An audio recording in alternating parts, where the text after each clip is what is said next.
Hello, everybody, and welcome back to another Nextlander podcast. This one's got the games in it. Well, it's got two big games in it. I think we've both been, we've been focused on two games here for the most part. But these are fairly big ones. We're going to be talking about Redfall. We're going to be talking about Star Wars Jedi Survivor. And then, of course, we'll get to the news later. Some other smaller games that I'd like to get into personally. Brad Shoemaker. Hello. Alex Navarro. Hello. There are other games out there, but Wait, these really? There are. Holy crap. Absolutely not. Nope. That's right. Nope. Show me your research. That's my Droopy Dog. Droopy Dog. Nope. Anyway, for those in the 60s and over set, that's my Droopy Dog. For those in the 20s, Isn't Droopy the one that has that doesn't sound like Droopy Dog as far as I remember him. Oh, that's who Droopy Dog is. I had to look him up. Yeah, that's I don't. That's not the voice I think of. I know that dog. Nope. No, that's not the one. Yeah. It's not that. It's that it has that real kind of like Oh yeah. What did I do? Oh, you're right. Going that kind of down. like weird drawly kind of Yes, going up. Yeah, so who am I thinking of then? Some other dog. There's a lot of cartoon dogs, to be fair. Name them. Name them. Oh boy. All of them. Oh boy. Pluto. Scooby Doo. Okay. Does Goofy count, or is Goofy a person? Oh, that's Let's stay away from. Okay, let's stay away from fully anthropomorphized dogs. Well, actually, that takes Droopy out then. Well, Droopy walks on two legs. He does stand upright. we can stay away from anything covered in Stand By Me. So, all right, the Goofy argument in Stand By Me. Oh, is that? There's Marmaduke. Uh-huh. I've never seen Stand By Me. Yeah, you want to see a dead body? There's Odie. Maybe. You said Marmaduke. Okay. Said Odie. Okay. Clifford. Clifford's a cat. Clifford the big red dog. Clifford the big red dog. You're thinking of Heathcliff, which is a cat. I'm thinking of Is he too Clifford. big? Is he too big to count? No, that's a dog. I mean that's a big dog. Yeah. Who's a big dog?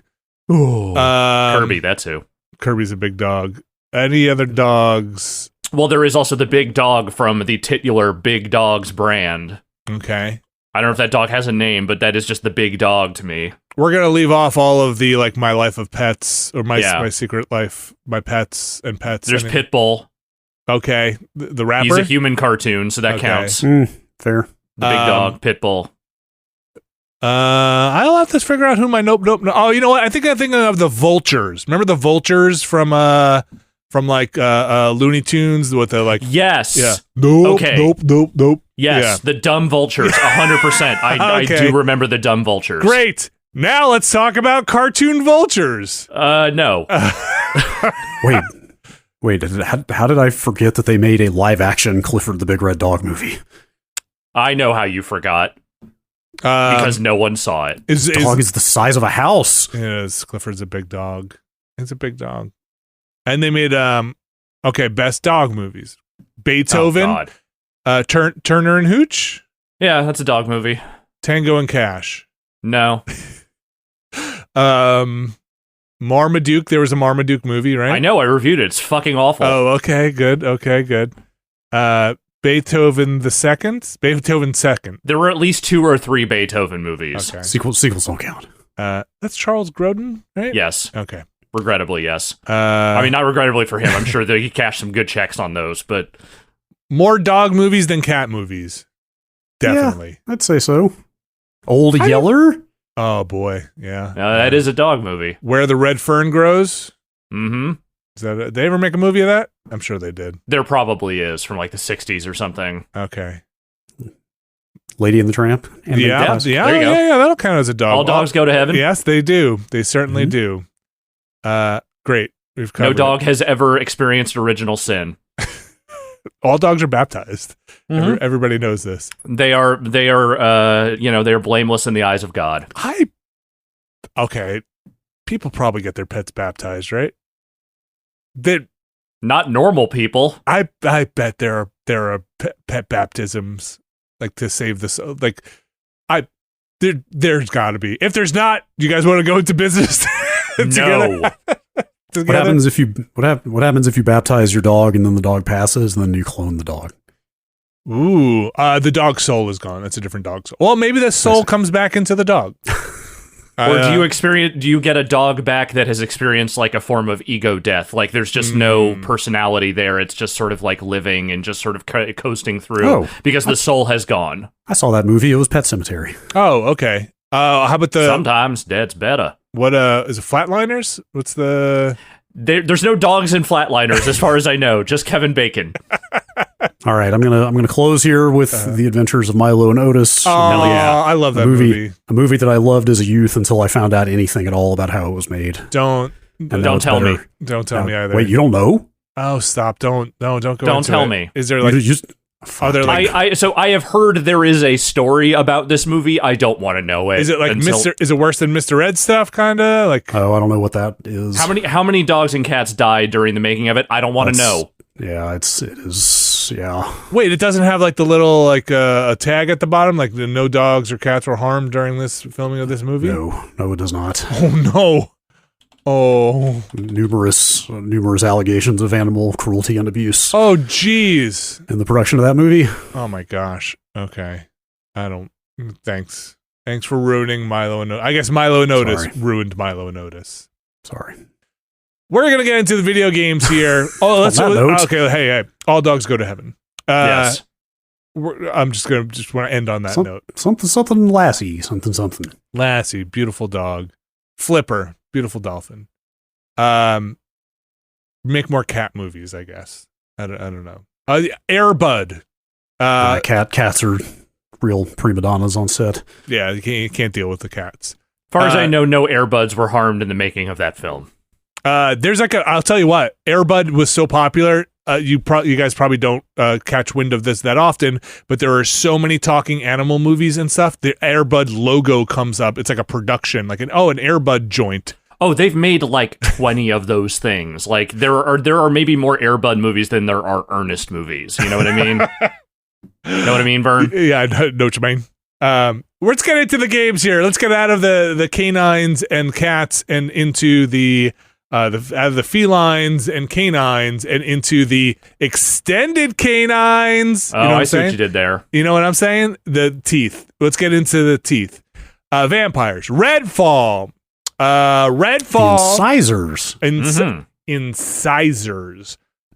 Wait for our incisor-full commentary on Redfall. No, the canines is a better one. The canine one worked. I just stick with that. Yeah. Redfall. Out now. Over on Game Pass if you got it. If not, it's going to cost you $70 on PC. Like the Steam version, also $70, and $70 on Xbox. This is coming out of Arcane Studios by way of Bethesda, by way of Microsoft. Mm-hmm. This game had a couple of delays. This game is a 4-player co-op open world character class-based game where you kind of commit to your character and level up that character. It's a bit of a Borderlands, a bit of a Far Cry. Yeah. I would say. I'd say less Far Cry. You saying in the open world stuff? Yeah, open world with locations to take over and stuff. I've seen some comparisons to the game Generation Zero in terms of like how the kind of the open world stuff feels and how you kind of move through the space. And I don't think that's it's not a direct comparison, but I kind of see what they mean. Though a big part of what they mean, unfortunately, is that open world is empty as hell, and there just ain't that much going on. Yeah. I played it at that event a month ago or more now, and they dropped us into a pre-made save. The character fully leveled up, and we only had limited time to explore. And it didn't stand out to me at the time until I have seen this game from the beginning. And seen the level ramp and the progression ramp and abilities and how they lay out objectives or rather don't. Just how kind of lifeless it is. And to be fair, it is an open world in which vampires have completely taken over this island city in New England and have, let's just say 30 Days of Nighted most of the population here. Man, I forget. Is that movie good? I've seen it, but I don't remember. Yeah, I remember it being pretty good. It's way better than it probably has any right to be. There's a sequel too, isn't there? Yeah, that was direct to video. I never saw it. Okay. But that first movie, great.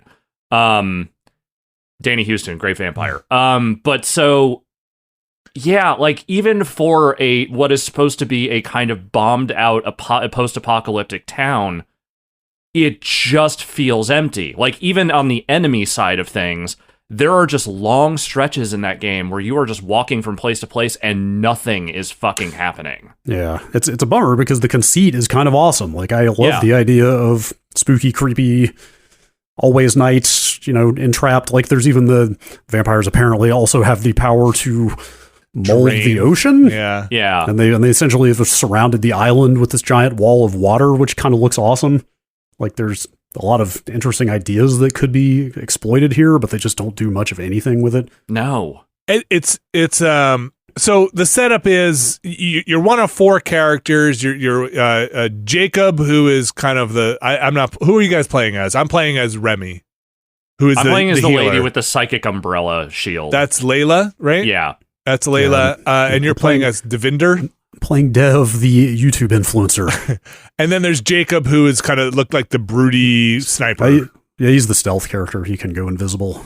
My character is a support class with a little robot healer. Layla looked like a kind of Reinhardt-ish ability at some point. Yeah, she's more action. She can absorb projectiles and shoot them back, and has like a jump pad. What does Dev do? It's kind of crowd control, I guess I would say. Like he can throw down an electric spike that shocks enemies in an area. Okay. He's got a teleport.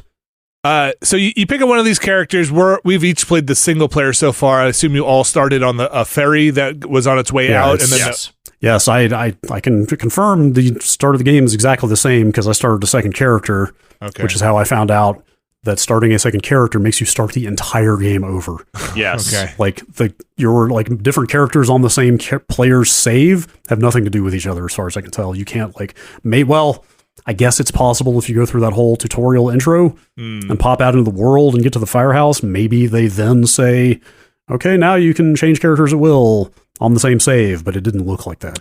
It very much was, hey, you're at level 1 with no story progress on this new character. Like, how do you not let people at least try the different characters in the same story progression? So yeah, the other weird thing I'll say to that point is when you start your character, you go through this kind of on-ramp and you don't have any of your major class abilities for like at least 3 or 4 levels. You give you your first one, I think, within the first level, and then after that, it takes a little while. Is it one ability unlocked per level, I think? I don't know if I'm level 5 now, and I feel like I just got my ultimate, my L1 and R1 ability. Your vampire ex-boyfriend? No, that's not me. That's me. That's Alex vampire ex-boyfriend, right, yeah. Right. Mine is a healing circle. Yes, yes. Which, I picked this character because I thought you get a little companion, seemed kind of neat, but hopefully that healing circle works in single player. So it does. I've played 3 of the 4 characters now. I found her to be by far the most survivable. Okay, I was going to player. Say it's not very hard for me right now with the little robot companion. She's got the healing thing you can throw down to heal yourself, and the robot, you can command the robot to draw aggro. Yeah. So like the second you get in trouble, just tell the robot to draw the aggro, throw down the heal, and you're good. Which some of the other characters do not have at their disposal. No. The balance. Well, go ahead. Well, I was going to say, as the healer, your final ability is throw C4 and blow it up, which is also pretty good, actually. Yes, which I don't think the C4 blows up the robot, so just have the robot draw the aggro and then throw the C4 on the robot. And have done. Yep. The combat, I don't want to sit here and just complain about issues with the game all day, but the combat balance seems really weird to me because in a lot of places it's just dead easy. Mm-hmm. Like enemies barely start reacting to you before you just run up and headshot them. Yeah. And then in other areas, I've had like 4 vampires swarm me at one time in a way that I could not deal with by myself. 100%. And they just tore me apart. And at which point I was like, I'm going to take a break from this game. So understandably, vampires are stronger, and you need to have a stakeable weapon if you want to kill them, which there are certain guns that usually come attached with some kind of stake, or they just straight up shoot stakes, which I got one of those recently. But even then, it's like, does not feel like a game that was designed for anyone to play alone. I'm amazed the character. I'm doing okay so far alone. The part where you have to stake an enemy by meleeing a vampire, is interesting because it makes you have to get into close range to the vampire to do that final kill, or you can shoot the stake, or you can use your UV gun to freeze them and then smash them with a melee attack. Though I don't think you can also burn them. Can you shoot them once they're fossilized? Which just seemed dumb to me. I tried it. I'm not sure. Because there are these sentinels that are basically vampire snipers that I tried to kill long range, and once I froze them, I couldn't crack them open. I had to smash them. I could have just. You get to equip 3 different guns. It's a very. I was gonna say typical, but it's a loot game. There are tiers of gun. Yeah. I mean, you are chewing through 40 slots of loot pretty quickly. There are 3 shotguns, and you will get gray, green, blue, and purple versions of each of those shotguns constantly. There may be more than 3, but you get the point. At different levels. Very Division, very, you know, hey, is this level 5 greeny better than my level 2 purple? You know, that kind of math. They have a pretty good comparison system built into the game, so you can kind of see pretty quickly if your gun is better. But that being said, I do wish you could pop. You have 3 slots, and on the console at least, you push Y to change between them. But it's not like hold Y to always get to the 3rd and tap Y to get to the 2nd. You have to cycle through them. And in a game where you're fighting vampires and humans that need different weapons, I do find that a little frustrating. I don't feel like switching over to my stake gun. I should switch over to my stake gun. I'm just gonna fight this vampire until the vampire's dead. It might be the most efficient way to do it. I'm just going to do it. I know what you mean. I'm playing on PC where you can obviously just hit number keys to change weapons, but the animation to switch weapons is very slow. Yeah. And the vampires only have a limited amount of time in their killable state before they just get all their health back. And I've had a problem where like I hammered the number key and ran up to try to attack faster than it would actually switch weapons. So it actually like stayed on the same weapon by like, I don't know, canceling out of the switch or something like that, and basically had the vampire recover and just had to fight it all the way over again. Vampires also, so there are human enemies, there are cultists, and there's like this paramilitary team in there, or straight military. I'm not exactly sure what's going on, or corporate military, let's say. I think it is. And you kind of kill them by putting bullets into them. And then the vampires, like we said before, you can knock their health down, they get in a stun state, and then you have to do something to them, usually stake them. But a lot of them will just have these floating shields around them, which are dumb and annoying. Those are so annoying. And they just, it's like something out of a Destiny game or a late game Mass Effect Andromeda or something. It's just these shields that have gaps in it. And it feels very Destiny boss-ish for some reason of, you could only squeeze a bullet through when the shield is, lined up, right? But they're fast and they're blinking around. The vampires are surprisingly nimble. Like they dodge left and right, which you'll miss a decent number of shots because of. So I don't know how you guys are doing it without the robot buddy, because I just throw the robot buddy out there and let it aggro the vampire. And then that electric stake I have is pretty good for crowd control because it zaps periodically, so they just get stunned several times as they are near it. Okay, that helps. That must help. Yeah, but the shield vampires, especially because they move around, they dart so erratically. Yeah, that they're constantly repositioning themselves where you can't get a shot through the shield. Like just as the shield is rotating to reveal a gap, they'll just dart again. Or teleport through a wall into another floor. Or I had one teleport into a wall and stay there for a little bit and then just died, and I beat the level that way. Okay. There is definitely some AI pathing issue stuff happening there. I've seen guys start sliding around the environment in weird ways. I've seen guys kind of like try to go up a slope and then they'll start like teleporting up and down a lot. Like the AI does not always seem to have a good idea of how to attack you, especially if it's one of the human enemies and not a vampire. Yes, I've had all of those. Those are sort of the classic AI bugs in this game, apparently, that everybody seems to run into. The people just sliding around in a rigid standing pose. I've had NPCs T-pose. Like vampires, you'll find vampires feeding on civilian corpses occasionally. Mm-hmm. And I found the vampire feeding on a T-posing civilian. Amazing. Which was pretty good. I've also found a decent amount of stuff in the game, and this is kind of running up against actually why I'm having a little harder of a time being engaged in it. Stuff feels like it wasn't really play tested and tuned very well. Like there are areas that I sometimes ask, like, did anybody actually run through this area? Because there, just an example, there was a van. There are trunks in the game you could pop open to loot. There was like a Brinks truck, right? Like those looks like those security trucks, right? Mm-hmm. And I opened the back door, and I couldn't actually get into it because every time I tapped the jump to go into it, the character would grab the roof and pull herself up. And if I tried to walk forward, she couldn't get over the lip of it. And I couldn't jump shallow enough to get over the lip of the truck. I wound up having to turn around and jump in backwards to get into the truck. And it just felt like somebody must have noticed this in QA and was like, hey, we need to just add a thing in here when you're trying to enter trucks. Sometimes it feels like the character grabs ledges. Sometimes it feels like the character won't grab a ledge. The magicking distance between grabbing a ledge on a jump seems to be a magic. Like sometimes I'm like, I can't make that jump, and I'll go and be like, whoa, I just teleported over to that building. It wants to present itself as I'd say it wants to as an arcane Deus Ex kind of, hey, you can go about this any way you want. Approach it any angle you want. They literally pop that tutorial pane at the end of the tutorial that says, play your way, and it straight up is like, here are 3 routes into this fire station, depending on how you want to do it. And I just feel like I haven't felt anything that has paid off on stealth so far. The stealth feels bad, and there's no, for my character at least, no stealth kill.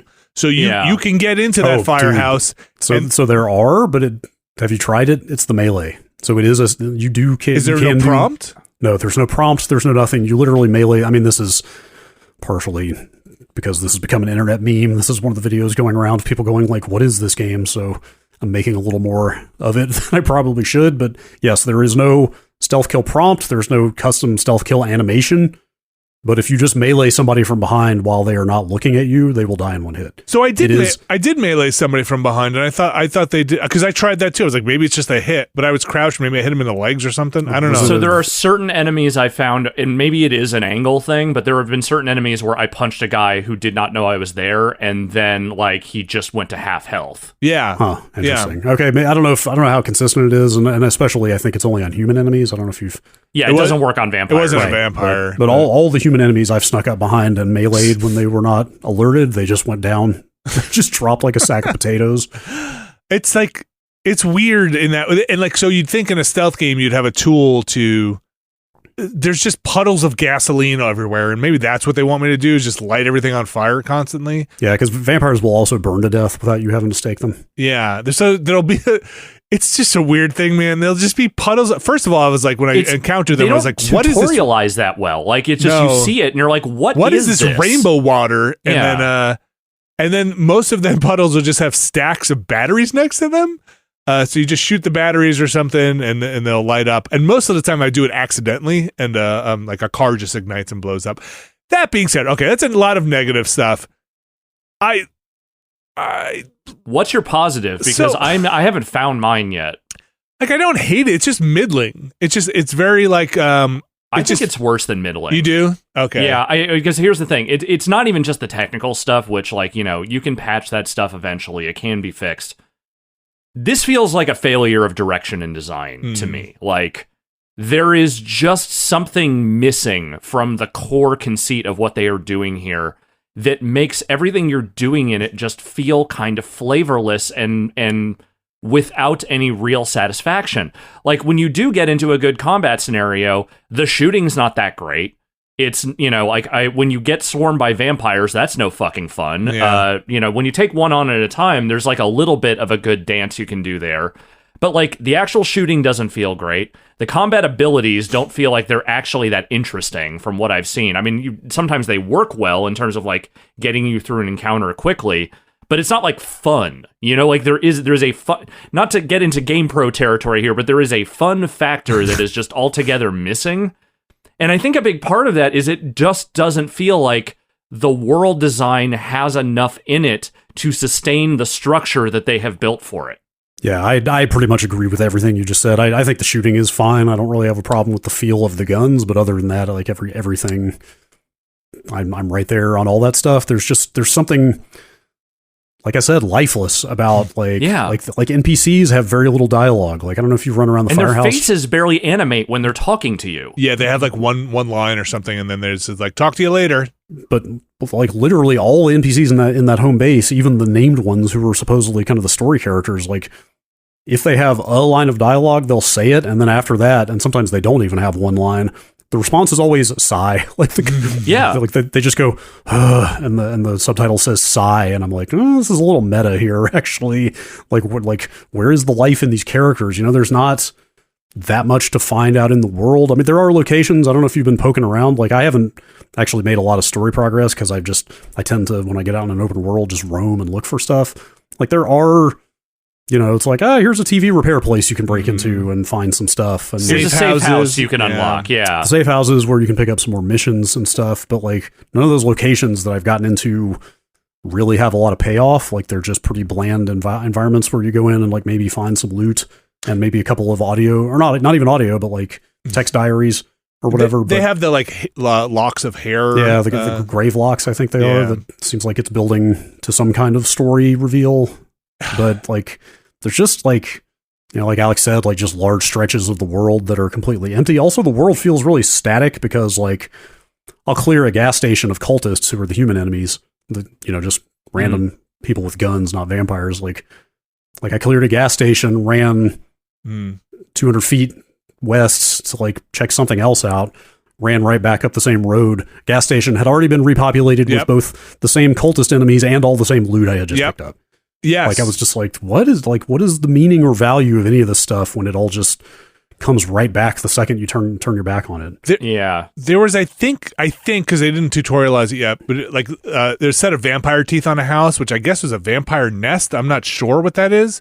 Yeah, usually that means there is a vampire nearby or they are in that area. But it was like, it was a named house, the Reyes house or something. And I was like, one of the, did you do it? Was it one of the nests where you kind of go underground into this weird twisted reality? Like a warren? Oh, yeah. I did do one of those, but that was by the helicopter crash site, I think. I thought I did this house. It was called the Reyes house, and I killed the vampires in it, and then nothing happened. And I was like, I thought it would, and the icon was just still on the map. Oh, yes. So I think that sounds like the same thing as that TV repair place I was talking about. I think those are just sort of notable locations. But to put it another way, I think those are the houses that were modeled inside, so you can actually go in there.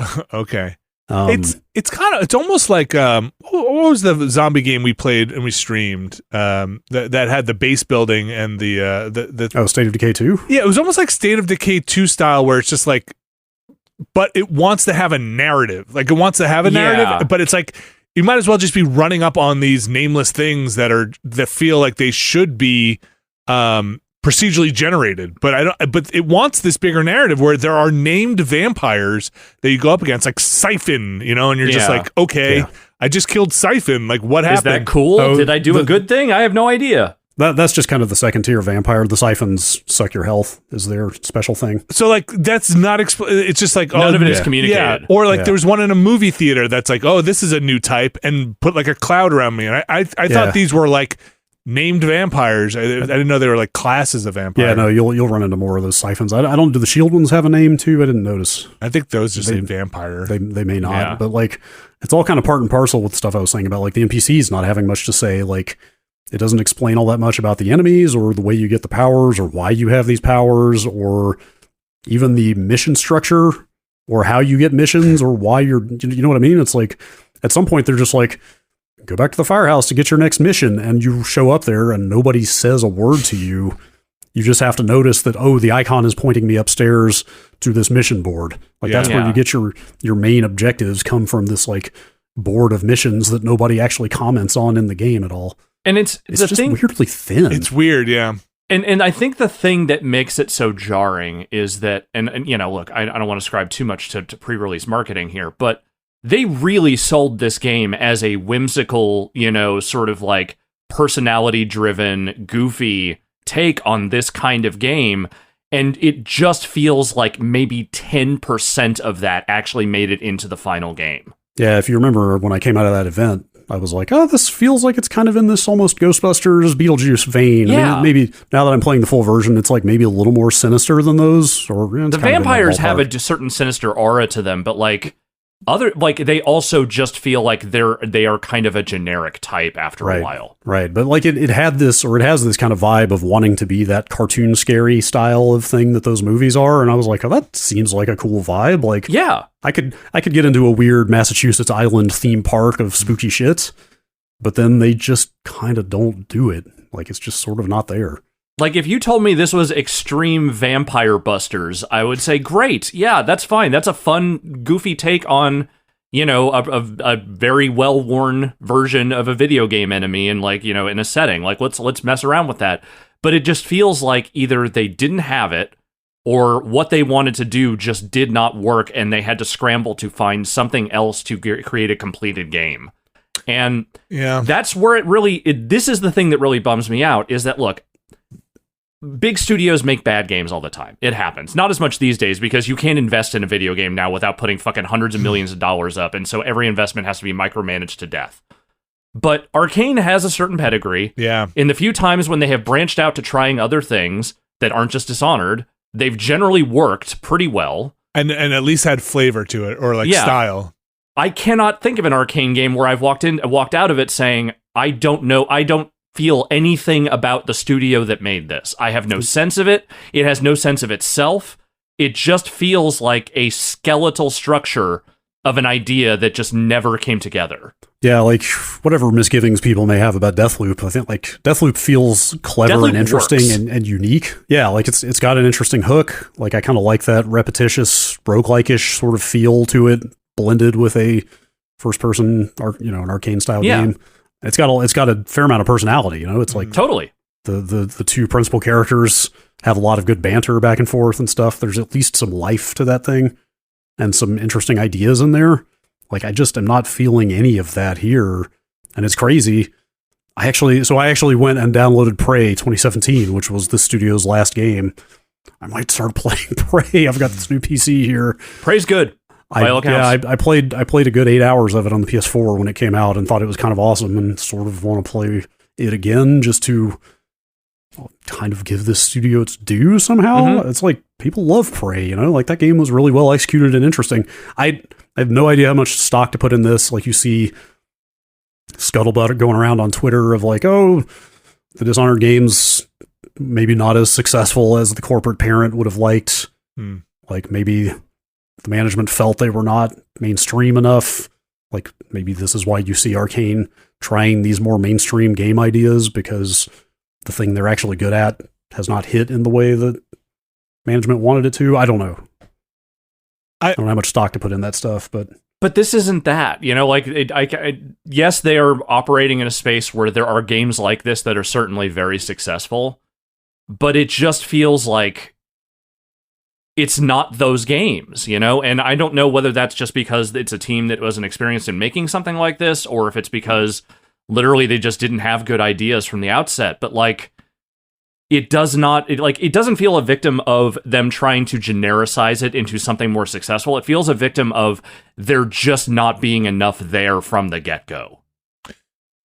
I'll be curious to see what happens when we jump in multiplayer. We're going to try some co-op on a stream on Thursday. Maybe things synergize in a way where it's kind of greater than the sum of its parts. But I mean, I can tell you right now from my single player experience, everything about this game feels like it is designed specifically for you to have at least one other person in there. Like, I could definitely see the combat maybe getting a little more interesting when you have powers to play off of each other with, but when it's all in pursuit of still finishing these same, like, kind of vague, unclear, uninteresting missions, you know, in a world without a lot of substance to it, like, it's hard to get too excited about even the combat getting better when there's not really much else there. Yeah. No, yeah, and I'll say I've been playing on the console and on the PS5, and it's weird. I think there's nothing about that game that's on Xbox. Xbox. Oh, sorry, on Xbox. Yes. Yeah. Sorry.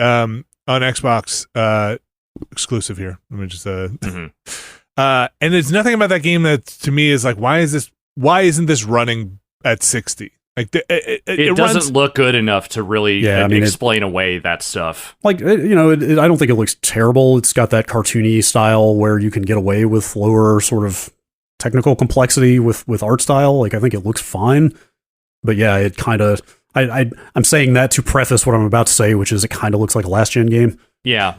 Like, it looks like a gussied-up PS4 series or Xbox One game. Something about the people in the game, not so much the vampire. The vampires are extremely exaggerated. They're like these super long, kind of like, gangly looking creatures, and they don't look bad. But something about the people, like the Arcane people though, because Arcane's always had weird looking people. But this is weird even for them. Okay. Like there's just this real, I don't know, man. Like the faces don't look right. They don't animate well. Like there's just something there that seems wrong in a way that like in like I get this real uncanny sensation whenever I talk to a person in that game that just doesn't even feel like, okay, yeah, Arcane, it maybe isn't the best face animators in the world, but like, I don't know, there's just something there. It just feels unfinished. Yeah, it's hard to say. It's hard to say what all went on. As far as the performance stuff, I mean, I'm assuming they just couldn't get it done in time. Like they did say performance mode is coming to console later, although the way this is being received, I don't know how many people are going to wait for that at this point. Yeah. But, I mean, that's not something where you just kind of flip a switch and say, hey, let's turn on frame rate mode. Like that takes work and optimization, so I'm assuming they just couldn't get it done in time. But well, I was going to say, even I thought I'm not a big tuning person for I usually just go with the default settings out of a thing in terms of calibration on controller, but I thought the aiming was impossibly hard out of the gate, so I turned down the sensitivity on the Xbox, and I also had to jack the FOV all the way up on that thing. And when you put the FOV up, it's like a big warning that's like, this could seriously impact your frame rate if you do this. And I'm like, come on, man, you can't just give me the shallowest FOV N30 and say I can't, I'm still going to impact the frame rate. Do we need to... Sorry, go ahead, Brad. I was going to say, that's something, well, we'll get to it with Jedi Survivor. That's in the onboarding for Jedi Survivor. This is kind of awesome. I have not seen this before. They straight up ask you, hey, how far are you sitting from the TV? When you're setting brightness and do you want frame rate or quality and all that stuff. It's like, hey, are you sitting at a desktop monitor or are you sitting in front of a TV in your living room, because they adjust FOV and I think camera sway. I wish they tied font size to that as well, but it's a cool for people, people are playing games all over the place these days. It's kind of cool to onboard people by saying like, hey, we're going to scale things about the presentation of the game based on how close you are to the screen. Which this game clearly does not. I just need that FOV because those vampires are warping all around you. Yeah. Yes, they dart out of your field of view. Yeah, like constantly, very quickly. And then I needed for the controller. I don't think I changed the sensitivity. I think I don't forget what they call it, but it was like it's basically the acceleration I changed on it, which to line up those headshots was like impossible. Even navigating some of the menus was hard. I saw a tweet thread going around of somebody who had reviewed the game who was like, hey, here are my recommendations for how to tweak the controls on this because the aiming feels weird. I've only played it on a mouse, so I don't know how it is on controller. But they and this was somebody who had finished the game who flat out was just like, hey, you need to change this latency mode and then change this dead zone and something, and then it'll feel right. Yeah, because like, man, there's something must be off here. Well, because like we keep saying, these vampires are fairly nimble, and one of the weapons, but this kind of applies to all of them. But one of them is like a laser. It's this UV cannon. You have to keep on them, so tracking them as they're moving around with this like super high acceleration on the joystick is actually really hard. Yeah, and especially when the FOV is very narrow. Anyway, I just bring that up to say. There's something, I wouldn't go as far as to say unfinished, though that definitely applies here. Something like tuning wise, like just needed more time tuning and finishing touches on this. Another, for me, I'm not a game dev and I have sympathy for game devs, especially in long development cycles over this time, but a couple more passes on like Alex, like you said, the fun factor and fleshing out why you're running around doing these things, and give the vampire some more personality, and give even the base setup. You unlock a door and then the silent montage, and then you're just supposed to be in this group of survivors now, and it feels very flat. Where it's like, Dude, that opening cutscene with like the weird, like, cartoon frames of everything going on there, like that feels like placeholder. Like there's a lot of stuff in here that feels like placeholder that somehow found its way into the game. Yeah, they do a lot of storytelling with these kind of still life situations where they're posing in-game models statically and the camera kind of pans across as if it's this moment in time sort of still life look, which I think stylistically is neat. But at the same time, it also sort of screams like, hey, we didn't have the budget to animate full cutscenes here, so here's a way that is kind of clever to get a lot out of a little, but still it does feel a little bit like why is it's just another example of it just feeling like there's an oomph missing to this game.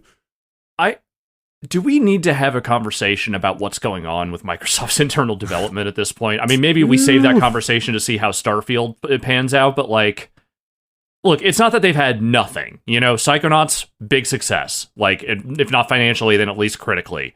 Pentiment, truly one of the best games to come out in the last few years. Like, they have had things come out of their internal studios that were great, but like, between the ongoing scuttlebutts around Halo and whatever's been going on at 343, this game coming out in this state despite delays and a variety of other things, and the horizon's still looking fairly thin in terms of like things they have coming up that are like first party. You mean Horizon, like the landscape, not the game? The actual Horizon, not the franchise. Yes.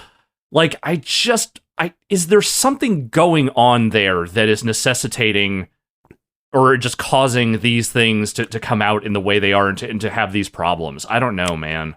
I think it's hard to paint with too broad a brush right now because of the acquisition spree that they went on. Like, we're not out of the window yet where all the games that were already in motion at these different studios are out, that were going when they got bought, basically, right? Yeah. Like, and Psychonauts obviously long predates Double Fine getting bought. And Bethesda in particular is such a big company with so much money and, established development practices and studios and everything that who knows how much of the Microsoft tendrils have crept into the, they've already had like a pretty thick management structure and satellite studios and that sort of thing already. So who knows how much of this is Bethesda? Right. Who knows how much is Microsoft? Like, certainly the longtime internal studios you can look at though, like Rare or who else they got? 343. Coalition 343. I'm trying to think like, Perfect Dark is at a new studio, but that was a studio founded by Microsoft. So that is more directly on them. Like, they've been very slow to announce new stuff from some of these internal studios they have had for a long time, so that doesn't look great either. But I mean, the other X factor here, which I was also going to bring up around Jedi when we get to it, is I think we're at the point now where games are starting to ship now that were made almost entirely during the pandemic. Mm-hmm. Right. Where even the first year of the new consoles, you were getting games that were like a year from release or something by the time work from home kicked in. But like, the first Jedi Fallen Order shipped like 4 months before work from home started, Right. Like, this game, Prey came out, Prey 2017, but then they were doing like Moon Crash. They kept working on Prey for a while. I would guess the majority of this game got made during lockdowns as well. So who knows how much of that has... It could have been extremely disruptive. New workflows had to be made. It's I'm not saying that model is bad. I'm sure it's different. Yeah. It's just disruptive and different. I only bring this up just because, there's been a lot of hurry up and wait with Microsoft, especially in this generation. And I feel Grounded like was good. I like Grounded was good. I mean, Obsidian kind of killing it lately. Yeah. I'm not saying they haven't had any wins at all. They definitely have. It's just that it feels like the stuff that could have been really big, interesting, like Halo should have been the thing that got that console really rolling and really kind of, set the tone for what they were going to do development wise with that system. And I feel like it just hasn't been that for them at all. And with Bethesda, it's like you have Arcane coming in here with like because Deathloop was on PlayStation, right? Yes, that was an exclusive. Remember that? It was only on PlayStation when it came out. So is this the first Arcane exclusive to Microsoft since the acquisition? Yes, I believe so. And that's not a great first impression. Yeah, I mean, I think there's also chasing this co-op like co-op online, not loot based, but this is definitely loot based, but more cosmetic based kind of economy. That's like, it's just thin. Like there's not a lot of fresh ideas in that space, and so this also suffers from a million other games that are in this space of like, get 4 people together, jump in, and like we'll play until the servers come down. Like that's. But it doesn't help that those other games, by and large, have also done it better than this game is currently doing it. Oh yeah, and like this doesn't seem to be spinning enough of a unique angle, which it could have, because Arcane is really good at that stuff. Yeah. Like Arcane excels at putting a really interesting flavor pass on things, and this, I mean, I think this is our biggest problem, aside from maybe some mechanical stuff, is it just doesn't have those hooks to keep you going. It has no teeth, shall we say. I mean, they haven't had to do that in an open world before, right? Like, pretty much every, I mean, Deathloop, I guess, was the closest thing, but even that is just a relatively small number of environments that they cycle through different times a day. But like, Dishonored's like pretty decent sized map and go around. You have missions that you're flicking around to. Yeah, they're still directed missions, though. There are still like kind of very obvious paths through them. They're more ornately designed, I guess I would say. Whereas this is the first just gigantic, literal open world map that they've had to populate, and so they don't have a lot of experience there. Yeah. For me, it's tempting as an onlooker, to be clear, an onlooker with like no inside information, but like you almost want to draw a distinction between like the successes and the games that have struggled here from the Microsoft studios recently, and it's like Psychonauts, Grounded, Pentiment, all like either small teams with like a really specific focus, or something that's like clearly a passion project, like Psychonauts was for Double Fine to go back to that property. Like I think Grounded, we can assume, is kind of a labor of love looking at what's in that game. Pentiment, they talked about that was like a dozen people who had a real passion for the subject, and like that's kind of the thing. It's like distinguishing between games that come from this like authentic sort of creative spark versus games that look like they were made by corporate mandate. Yeah, right, that they're chasing something. Whereas like this game is chasing open world co-op loot games. Like Halo is a 20-year franchise where the mandate is keep making Halo games. Like there are, but also chasing some kind of open world thing that they put Halo into, right? Like yes, also an open world game with a live service shooter, online shooter component. Like obviously you can make good games that conform to trends that management wants to chase. But certainly. I don't know, that kind of is how this stuff sort of looks to me at the moment. Yeah, I think my biggest disappointment, I'll just say it one more time, is that it's just missing the hooks or flavor that could make that interesting, where mechanically it's not doing it exceptionally mechanically, and it's not doing it exceptionally narratively, which leaves it just right in the middle for me of, there's other places to go for those kinds of things that do either one better or both better. And I'll just say again, to be clear, this is not like a crime boss Rocket City disaster. Like, it is not a game that feels completely incoherently designed or horribly technically broken. It's more to me, it's more than just mediocre to me. It feels like it's missing the mark in just about all the major design decisions that they made, and it feels like it's poor. It is impoverished in terms of like what it actually has to offer you if you like these kinds of games. Yes. Yeah. Technically, we shouldn't make too much of the bugs. I mean, some of them are kind of goofy and bad, but they'll get fixed, and they're not game breaking.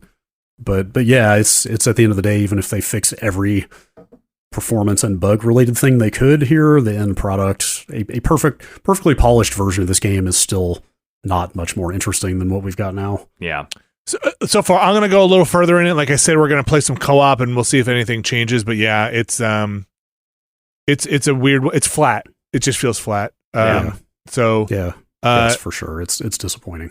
That's Redfall. That is out now on Game Pass, or like I said, you can get it for $70 other places. Don't do that, is my advice. Don't pay $70 for this. I will say real quick, I pulled up a list of internal studios at Microsoft, and it is easy to forget how many damn studios they have now. They got a lot. Especially considering Bethesda alone is like 9 different teams or 10 or something. But you know, it's like Rare's making Everwild. Maybe that'll be cool. Oh gosh, I forgot about that. I am very excited about State of Decay 3. Mm-hmm. Sounds like the Coalition is going back to Gears most likely, which is not super exciting to me, but anyway. Hellblade 2 is still on the horizon. Hellblade 2, I'm guessing, will probably be pretty good. Fable? Yeah, I'll believe that one when I see it. Fable seems like a big question mark at the moment. Starfield obviously is almost here. Machine Games is doing Indiana Jones, right? Right. And then potentially, yes. I guess at some point they might do another Wolfenstein, though nothing has been announced for that. Yeah, maybe they'll get back to that at some point. Id, we're 3 years past Doom Eternal now. So it's got to be working on something. I mean, they've definitely still got opportunities to put out interesting games. Yeah. In the relatively near future, but I feel like every one of these that comes along and does not hit, the story gets more dire in terms of their first party output. Well, it invites in a greater level of scrutiny. Like, I've been willing to give Microsoft a certain amount of pass because, one, I think the hardware, the new consoles, are good, and two, you know, like Phil has a good habit of getting out there and saying the right things that, you know, seem, you know, let's just say gamer friendly about what they want to do going forward. But like, I just don't think the delivery has been consistent enough so far. And, you know, I'm not trying to be all doom and gloom about, you know, Microsoft's overall prospects, but I think that every time one of these comes along, especially something from one of their internal studios, and you know, it comes out in a state like this, you are inviting a greater level of scrutiny of like, do you guys actually have this stuff together for this generation? Was Ghostwire, was that Microsoft published? Yeah, that was Tango. That's Tango. Okay, yeah. But that one, you know, that one went to multiple platforms. I think Right. Hi-Fi Rush was their first Tango exclusive. Oh God, yeah, I completely forgot to mention that. Again, there have Largely- been wins. They are out there. Kind of forgot about that one because there was no marketing cycle. It just came out of nowhere. But like, Yeah. that game's awesome. Minecraft. What's the new one? Legends. Minecraft Legends. Yeah, that one that didn't stick with me either. That was Yeah. not super great. Yeah, I mean, look, there are good games out there. Trying to think of what else they put out recently. Age of Empires 4. Mhm. Yeah, that was a while ago. But yeah, they had very little last year outside of it was really Obsidian was kind of carrying it. Yeah. So Redfall. Maybe that game develops in a weird way. It definitely feels like it's. I don't know if the developers are happy with it either. It seems like a game that maybe everybody would have hoped had a little bit more time. I would love to see the postmortem on this game to see where they think it started to go wrong, because I feel like there needs to be some soul searching on this one. Yeah. I mean, like, I feel like games of this quality come out all the time. It's largely that Arcane has got such a pedigree and like is so beloved by a lot of people. You expect a little bit. Yeah. I think that's where a lot of the backlash is coming from, is like people, like a certain segment of the gaming audience gets extremely excited about every new Arcane game. Mm-hmm. And for one to whiff this hard is pretty disheartening for a lot of people. All right, let's take a quick break. We're going to come back. We're going to talk about Star Wars Jedi Survivor. We'll talk about that right after this. This week's show is brought to you by ExpressVPN. Brad Shoemaker, Alex Navarro. Yes, Vinny. I feel like we're all familiar with a VPN and when you would want to use one. Sometimes you need a network that is both virtual and private. That's right. And you don't want to say roll your own. ExpressVPN is there to help you out. Say you are traveling and you want to catch up on your favorite shows and you're out of country and that show is blocked in a territory you're vacationing in. Maybe you could spin up a VPN, set your location back to your house, and catch up on your favorite show. VPN, your virtual home away from home. You know when you need a VPN. You know. Boy, do I. You know. You pay a lot. I pay a lot. We all pay a lot for our internet connection. Get your money's worth at expressvpn.com/Nextlander. That's expressvpn.com/Nextlander. Get 3 extra months of ExpressVPN for free. You know it when you gotta use one. Thanks, ExpressVPN. And we are back, and we got another game that has come out very recently here. We have Star Wars Jedi Survivor. The next franchise, Jedi's, Star Wars Jedi. Star Wars Dark Forces 5, Jedi Knight 4, Jedi Outcast 3. The latest in the... Jedi Academy 2. Fallen Order 1.5. TIE Fighter. That's right. Pod racing. The next in the Jedi franchise, Jedi Survivor, not Fallen Order, sequel to Fallen Order. This follows Cal Kestis on Cal's journey. This takes place between, Brad, fill me in if I get this wrong, between episode 3 and 4 after Order 66. Yes. Fallen Order was 5 years after episode 3. And I think this might be 5 years after that. This is another 5 years after that, so this is kind of the exact halfway point between episodes 3 and 4. So we have the Jedi Order is all but extinguished or on the run or scattered. The Empire is fairly new and out there still hunting rogue Jedi, squashing anybody who's out there. Cal was a Padawan in Fallen Order without a master, is now, I don't know, like not a Jedi Knight, but a Jedi. He's got a kind of a Ronin thing going on. Yeah. He's got Ronin / sort of political terrorist or sort of politically motivated mercenary kind of thing. Yeah, fighting again, trying to push the Empire back for what sounds like the last 5 years. They kind of drop you in. Cal has a ragtag group. They're running a mission to do some counter ops, steal intelligence against the Empire. You're introduced to a whole crew that you have no idea who they are, and doesn't really matter that much because by the end of the day, you kind of fly away. Let's just say not everybody's going to make it out of that mission. Yeah, I kind of really enjoyed that first. It's like a long. It's long. It's not even, I would start to call it a tutorial, but it's more like a prologue because it's a good hour and a half, I feel like, before you get off the planet, which is Coruscant. Like, it's the capital world. Like, I kind of enjoyed that because, you end the first game fairly triumphant. You've escaped. You've got... And powerful. Yeah, you've got all your powers. You've got the Jedi map, but you've also got, like, a good crew, right? Mm-hmm. And a ship and an objective and stuff, and you're just like, okay, what's next? Like, we're... Time for high adventure and stuff. And then in this one... He's straight up in shackles, flying over the Jedi Temple, now emblazoned with Imperial insignia, being taken in as a prisoner, like kind of like right in the belly of the beast stuff. Mm-hmm. Like this is getting into a lot of the same reasons I like Andor so much. Is like you're essentially witnessing this authoritarian takeover of this form. I mean, say what you will about the Old Republic, but you know what I mean. Like you're seeing the political structures being rotted out and taken over kind of in real time. And like you're seeing some of that in this intro in the same way that you saw a lot of the political maneuvering in the same locations in that show. And you're seeing the fermentation of the rebellion. Right. It's a little more cartoonish here, less kind of subtlety, and Tony Gilroy did not have a hand in this one. So. Yeah. So this is more just like stormtroopers kicking people in the gut, and executing people in the street, and less of the kind of insidious nature of the Empire kind of worming its way into everything. Well, this is the gutter where that show was high society. Those were the elites. Yeah. And like in that show, you're seeing the people who are kind of above the fray because even if they're the opposition, as long as they play the game, they will not truly be impacted. Well, versus not to get too much into Andor, but I did like some of the even showing the Imperial people stationed as humans who are like think they're doing stuff that is correct, or like, hey, we're trying to restore order here in this lawlessness, which. They had motivations, let's say. That's not just like, I want to kick somebody in the gut and take their money. Yeah.